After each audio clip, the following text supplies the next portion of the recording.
full hujan. Kemarin seharian 3 hari 3 malam, kemarin seharian full hujan. Sekarang semalaman full hujan. Alhamdulillah diberi hujan ya Allah.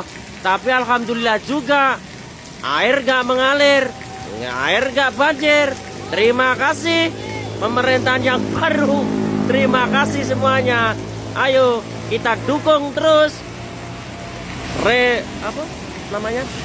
normalisasi kali. Terima kasih. Ini tempat yang sama nih. Ini tahun 2008, ini tahun 2012. Inilah yang disebut dengan normalisasi. Dibangun beton, air dialirkan secepat mungkin sampai ke laut. Oke? Dalam waktu berikutnya, ini masih lokasi yang sama. Dibangun ekosistem sungai. Air itu bukan hanya dialirkan, tapi juga bisa terserap dalam tanah. Inilah contoh naturalisasi. Nah, yang kita mau bangun di Jakarta adalah contoh naturalisasi sungai. Meanwhile, ini seperti inilah kondisinya. Tumpukan sampah, lumpur yang sudah memadat, aliran kalinya juga menjadi seperti ini ya, tidak lancar. Ini padahal di Jakarta Pusat, dekat dengan Monas, tapi kondisi kalinya. Assalamualaikum warahmatullahi wabarakatuh. Om Swastiastu, nama budaya, salam kebajikan, salam rahayu, selamat datang, selamat berjumpa lagi bersama Gus A dalam channel Tanda Tanya Politik, semakin gila semakin asik.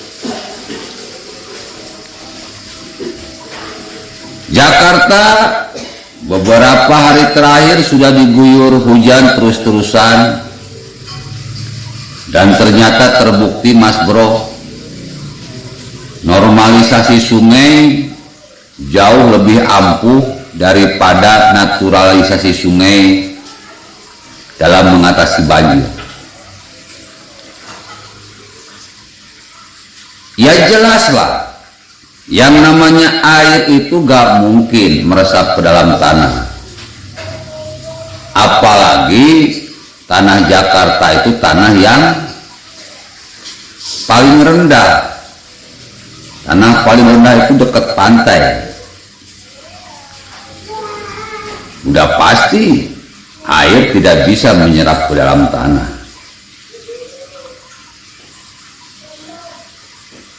Cobalah rakyat Indonesia dari Sabang sampai Merauke merenung, bro, berpikir. Dari penanganan banjir aja, Anies Baswedan ini menghambur-hamburkan uang rakyat untuk sesuatu yang tidak bermanfaat. Melanggar hukum fisika, melanggar hukum matematika, melanggar hukum ekonomi, melanggar hukum bisnis, melanggar hati nurani. Air datangnya dari langit, turun ke bumi, masuk ke dalam tanah. Itu kan sudah melanggar semua aturan-aturan yang berlaku dalam kehidupan ini.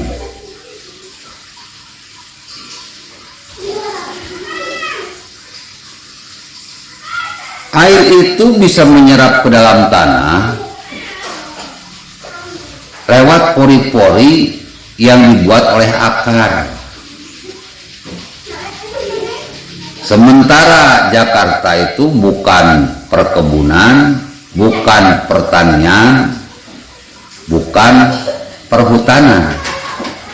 Gak ada akar di Jakarta, yang ada itu beton.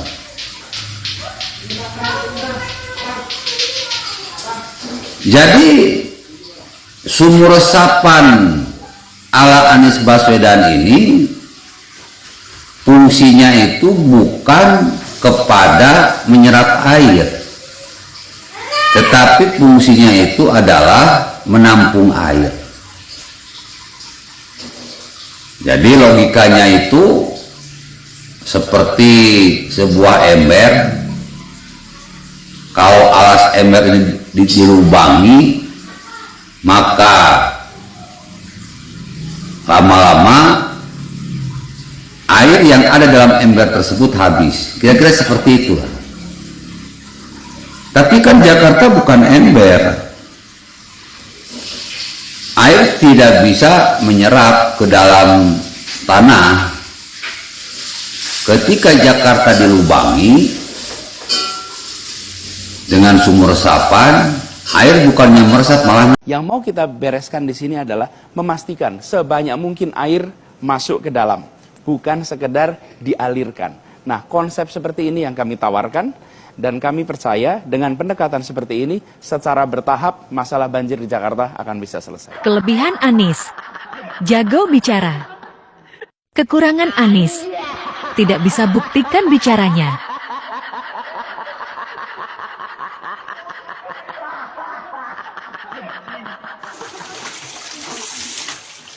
Woi, udah pada berenang belum?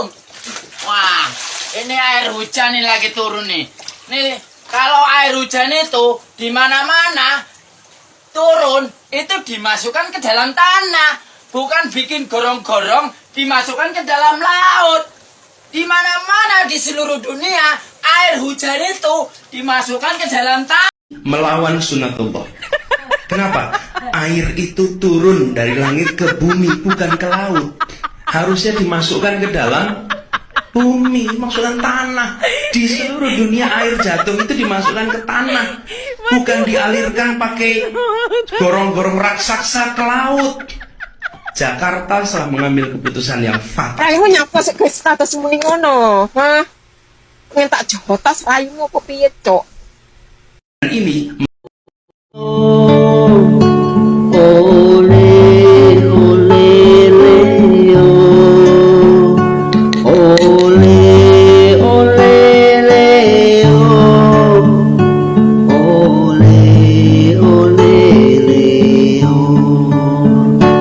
Kini semuanya sudah terbukti, Tuhan pun merasa dihianati. Ulama 212 suka caci maki, laknat pun datang tak pernah berhenti.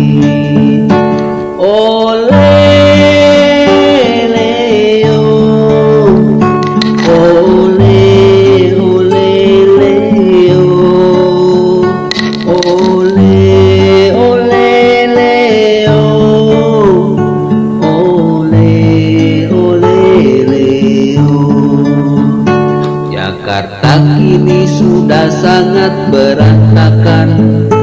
Banjir Nabi Nuh kini Tuhan turunkan. Di bawah kepemimpinan Anies Baswedan, pilihan A'agim dan kawan-kawan.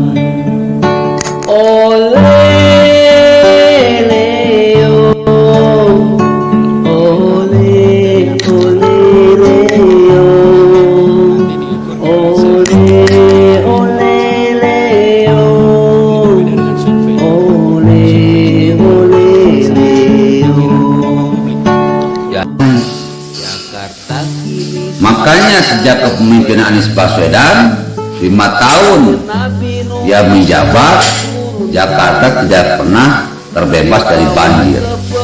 Malah banjirnya mengerikan.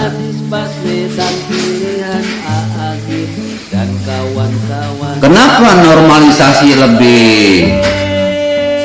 efisien, lebih bermanfaat? Ya karena tidak melanggar konsep-konsep alam, tidak melanggar konsep matematika, tidak melanggar konsep fisika, tidak melanggar konsep biologi, tidak melanggar hati nurani, tidak melanggar sunatullah. Air itu kan punya jalannya sendiri. Ketika Jakarta banjir, maka itu disebabkan oleh jalan air yang tersumbat. Airnya terlalu banyak, jalan airnya terlalu dangkal atau terlalu kecil. Ketika jalan air tersumbat, terlalu kecil, terlalu dangkal, maka air naik ke permukaan. Bahkan tidak hanya naik ke permukaan, naik sampai atap rumah. Maka solusi yang diambil itu bukan melubangi tanah, tetapi adalah memperdalam jalur air yang dangkal, memperlebar, memperbesar jalur air. Dan karena Jakarta ini permukaan tanahnya di bawah permukaan air laut, ya mau tidak mau, supaya air yang dibuang tidak balik lagi ke daratan, maka dibuatlah tanggul-tanggul di tepi-tepi pantai. Tanggul-tanggul ini diakali supaya lebih bermanfaat, maka dibuatlah reklamasi pantai Jakarta. Ini sebetulnya strategi cerdas dari pemerintah untuk mengatasi banjir Jakarta, tetapi karena kepentingan politik, akhirnya niat baik ini menjadi sesuatu yang tidak bisa dilakukan. Karena tidak bisa dilakukan, karena lebih dipolitisir oleh manusia-manusia brengsek, para pendukung Anies ini, dengan embel-embel dijual ke Cina lah, raja hutan lah, ya akhirnya Jakarta tidak pernah bebas dari banjir. Nah sekarang di gubernur yang baru, apa yang dilakukannya benar-benar tepat.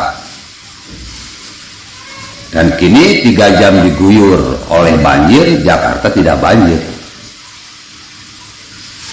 Bukan 3 jam, 3 hari diguyur oleh banjir, oleh hujan, Jakarta tidak banjir.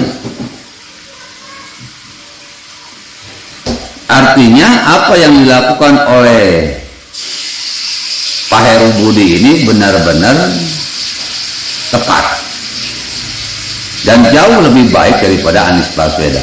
Artinya apa? Anies Baswedan ini memang nggak becus ngurus Jakarta. Orang yang nggak becus ngurus Jakarta, khususnya banjir,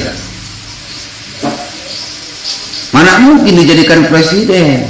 Dia ngurus banjir di Jakarta aja nggak becus, kok dipaksakan untuk ngurus negara yang permasalahannya jauh lebih pelik. Ngurus yang enteng-enteng aja Anies Baswedan nggak sanggup, apalagi ngurus yang besar permasalahannya seperti negara. Coba dipikir, coba berpikir. Kata Allah, inna fi khalqis samawati wal ardi wa ikhtilafil laili wan nahari la ayatil lil albab. Sesungguhnya dalam penciptaan langit dan bumi dan silih bergantinya siang dan malam terdapat tanda-tanda bagi orang-orang yang berakal. Coba lihat tanda-tandanya, lihat rekam jejaknya. Banyak kegagalan yang dilakukan oleh Anies Baswedan, menghambur-hamburkan uang rakyat tetapi tidak ada gunanya, malah membawa kesedihan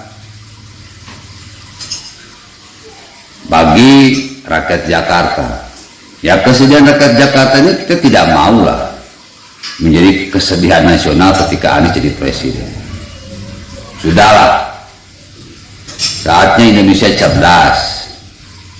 Orang yang nggak becus kerja jangan dipilih. Nanti ketidakbecusannya ini akan dirasakan oleh kita. Ingat bro, ada sebuah pelajaran yang harus kita ambil. Lihat Ukraina, dipimpin oleh presiden pelawak. Ketika dia melawak memang membahagiakan semua orang, tetapi ketika dia dipilih jadi presiden, negaranya hancur-hancuran. Anies Baswedan mungkin bagus dalam berkata-kata, rumah sakit jadi rumah sehat, banjir jadi parkir air, korupsi jadi lebih bayar.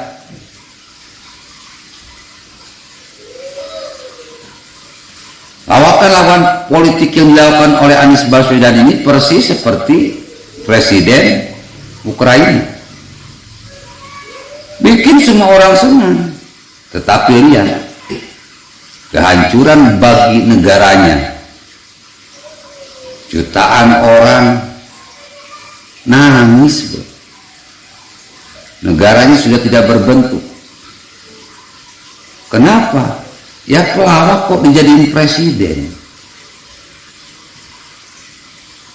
Cobalah kita juga nggak usah jadiin pelawak jadi presiden, nanti negara kita hancur, bro. Siapa yang bisa menolong Ukraina dari kehancuran? Nggak ada. Kenapa negara Ukraina hancur? Ya karena salah rakyatnya sendiri. Kenapa milih pelawak jadi presiden? Kenapa tidak cari orang yang benar-benar politikus sejati, nasionalis sejati, dan memang tahu kehendak dan keinginan rakyat? Nah, kita juga harus seperti itu. Nggak perlu lihat apakah dia keturunan Nabi atau bukan, Arab atau bukan. Yang penting itu lihat rekam jejaknya. Nanti negara jadi lawakan, bro.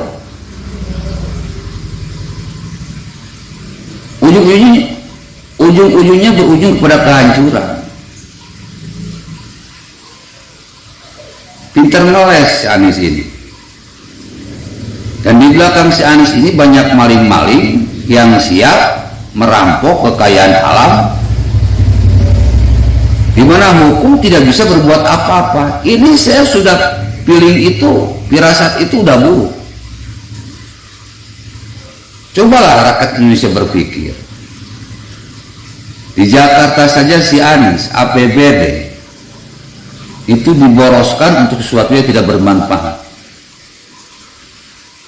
Ya contohnya sumur resapan ratusan miliar, bro. Coba kalau dibelikan tank Leopard cuma 50 miliar, dapat 10.